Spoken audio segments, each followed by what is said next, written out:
Today we're making foam pumpkins made entirely out of styrofoam blocks. Now these pumpkins are the perfect addition to any fall, Halloween, or farm style decor and decorations. These pumpkins range in size from 2.5 to 1.5 feet tall, so join me for this super simple tutorial.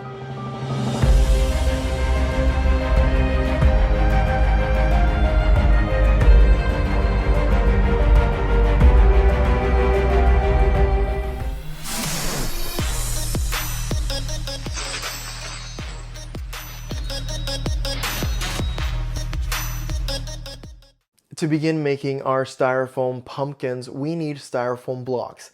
Now I get all of my blocks from Facebook Marketplace, but another great location is the Tractor Supply stores. Now if you're going to go to the Tractor Supply, you need to speak to management. Some stores are more than willing to give them away for free, while others have very strict rules that don't allow them to be given out. So definitely talk to management about that. You can also try Craigslist. That's another great place to find these blocks. If you type styrofoam blocks in Facebook Marketplace, oftentimes businesses are just giving them away for free. Next, for this particular project, we need 9 blocks. 4 blocks per big pumpkin and 1 block for the smaller ones. You can make them any size, any shape, so 9 is just to make these 3 different pumpkins. Next, we need to glue the styrofoam blocks together. I always use expanding foam, door and window. It's the blue can that they sell at Lowe's and Home Depot, I think. Definitely, once you apply the expanding foam, allow it to rest for several hours, then it's ready to be cut, carved, and shaped. So let's get to it. Before we continue with this tutorial, I wanted to show you all the first book that I've written. It's called Little Olive and the Wally Bat, and it's rated for kids ages 2 to 6 years old.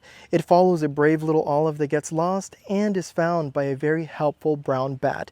This is the first book I've ever written, and I'm super excited about it. It's available on Amazon via paperback or Kindle. So if anyone wants to support me or read it to their kiddos, go check it out. The link is in the bio of the video, Little Olive and the Wally Bat on Amazon. Now let's get back to this amazing tutorial.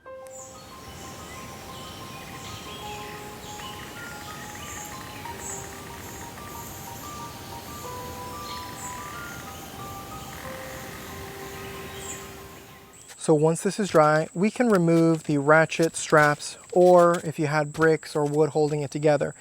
Next, we need to start cutting all of the corners. As you can see, it's a cube. And what I like about this size, which is 4 cubes, is that you can make it either taller or rounder like this. So I'm gonna make 2 styles, one like this, and then one that's gonna be this tall. But the most important thing to do right now is get rid of these corners. There are so many corners. We just need to start cutting. We want to get as close to a circle as we can, to a ball. So we're gonna cut. The more you cut, the less you have to sand. So that's why I always use my hacksaw. If you have an actual saw, you could use it as well. But cut away all the corners from all the sides. I don't wanna see anything that looks boxy, so let's get to it. As always, wear hearing protection, wear a mask, safety first, right over here, okay? Let's get to it.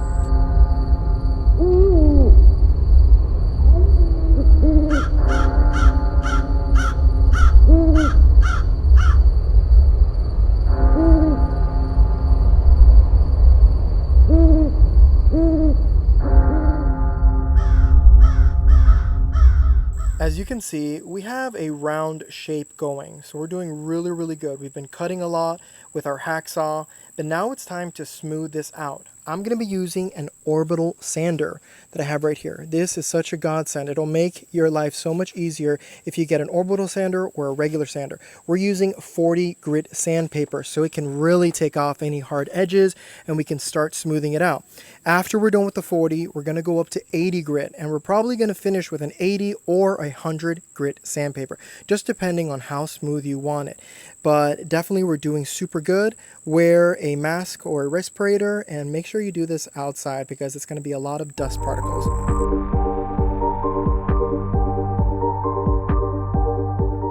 So once you smooth everything out and you've used 40 grit, then 80 grit sandpaper, we need to make the ribs on this here styrofoam pumpkin. I have this nylon piece of string here, and I put a screw right there on the top, and I'm simply going to put it like this right in the middle, and we're going to go all the way around, cross right in the center. So now we're going to grab our marker and just trace along this line. Once we're done with that, we move it several inches in the next direction and do the same thing. We want to mark all of the ribs all the way around, and then we can start cutting out the ribs. So let's get our marker and start doing it. All right, so we'll get our marker and just like this, mark it all the way down. This is what it should look like once we're done with our marker. As you can see, we didn't use a marker here because this seam will be perfect as a guide for where we have to cut out. But I've already started cutting one channel over here, as you can see right over here, but let me show you how easy it is. We're simply going to use this as a guide, and right off to the right or the left of it, we're going to cut into the styrofoam, but in an angle, okay? We're going to do the same right over here.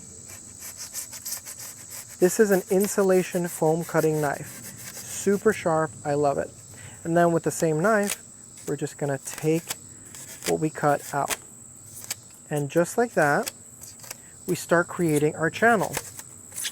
And we want to do that for all of the lines we made, for all of the ribs. And as you can see right here, I already did this one over here.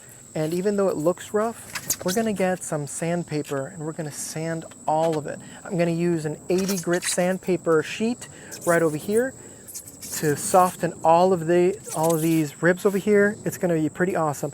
This whole process of taking out the ribs should take you no more than 10 minutes. It's super simple, so let's get to it. One quick tip I forgot to mention, the top needs to be lower up here. This is where the stem is going to go. So as we know, pumpkins dip right in the middle over here. So with your insulation foam knife, you just want to cut out an area. You can see the indentation right here. We want to make sure that it's a nice and good size. Perfect. And then we're going to smooth it out with some sandpaper, probably some 80 grit, and we're going to continue with our ribs. Now we're going to use an 80 grit sandpaper sheet, and just right over here, as you can see, it's very, very sharp. We're going to go like this. In an angle, we're going to start doing like that on both sides so that you can get a smoother finish. Do this by hand so you have better control. And we're going to do that to all the ribs so we can... Okay, I definitely have to go inside. So we can smooth them out.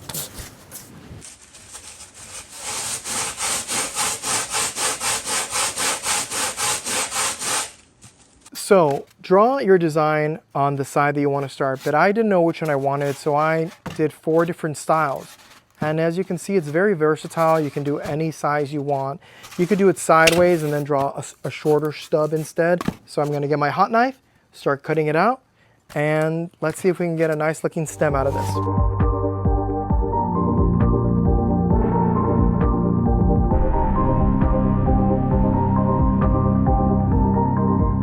So this is what it should look like once you're done carving yours out. But in order to get a smooth finish, I used my Orbital Sander. I have 80 grit sandpaper, then I got a marker, and then I drew lines. And these lines are going to turn into the ribs.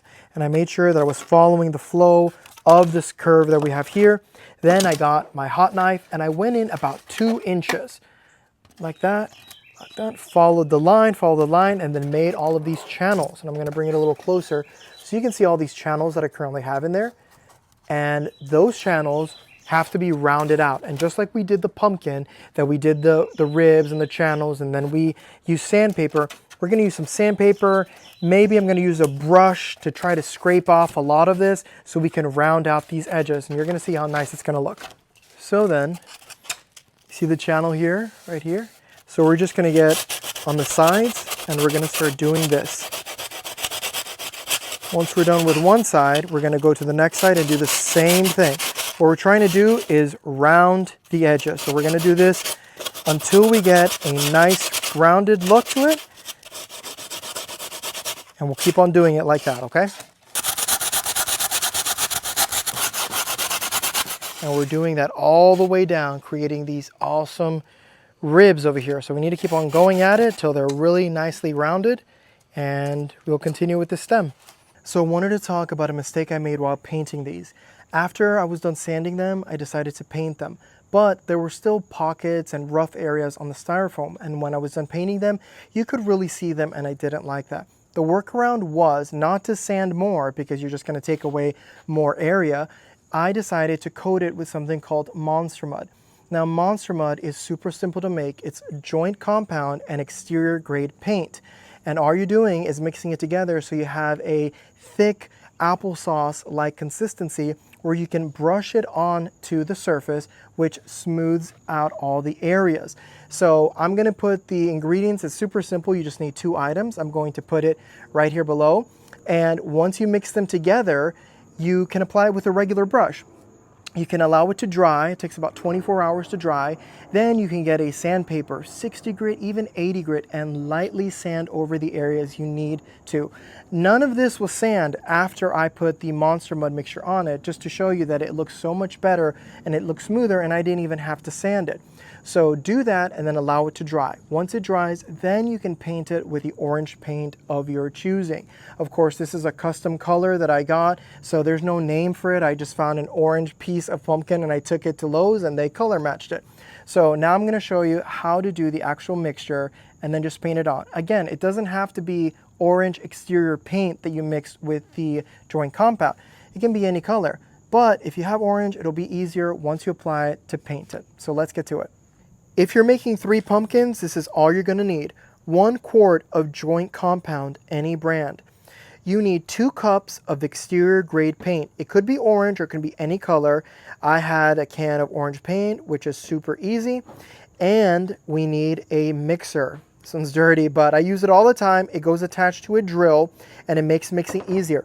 Now, this is the interesting part. You can't really mess up this Monster Mud mixture. So when you pour your first cup of paint, mix it up. If you think it's too dry, add another cup. If you still don't like the consistency, add a little bit more paint.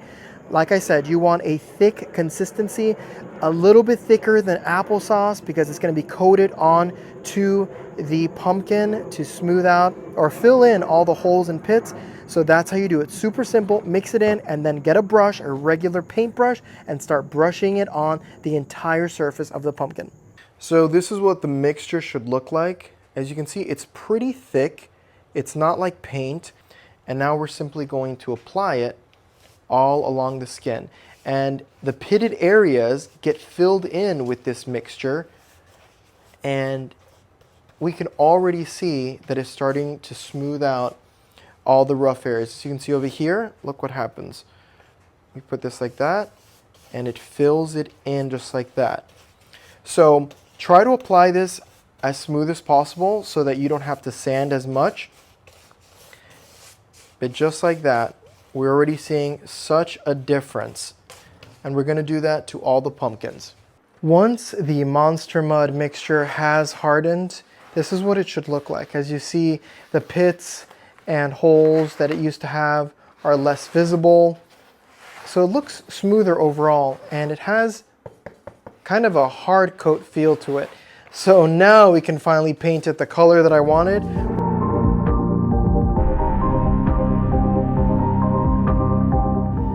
To finish our pumpkins, we need to paint our stems. Now, I'm gonna use 1 or 2 shades of brown so that we can get a nice pattern going. I might use some cream color or even light green in high points just to give it a nice stem look. We have 3 of these to paint. We're gonna paint them really quickly. It should take us no more than 10 to 15 minutes. Let's get to it. For anyone wanting to replicate the stems, the one on the left is 9 inches, the one in the middle is 8 inches, and the little one is 5 inches tall.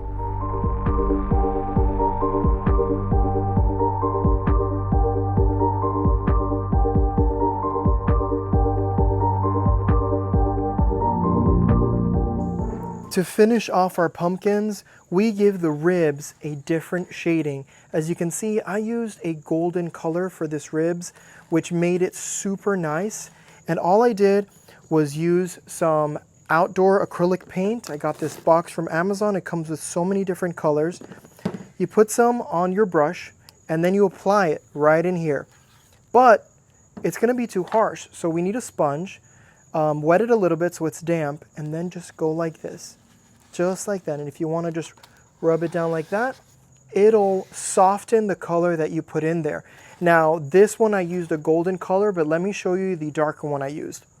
For this one, I used a mixture of a burnt orange and some brown.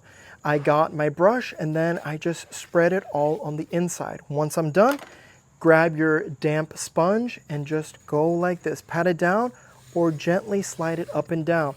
So I did this one so it had darker ribs, but look how it came out. So perfect. It's so simple and it makes a world of difference when you add these type of details in the ribs.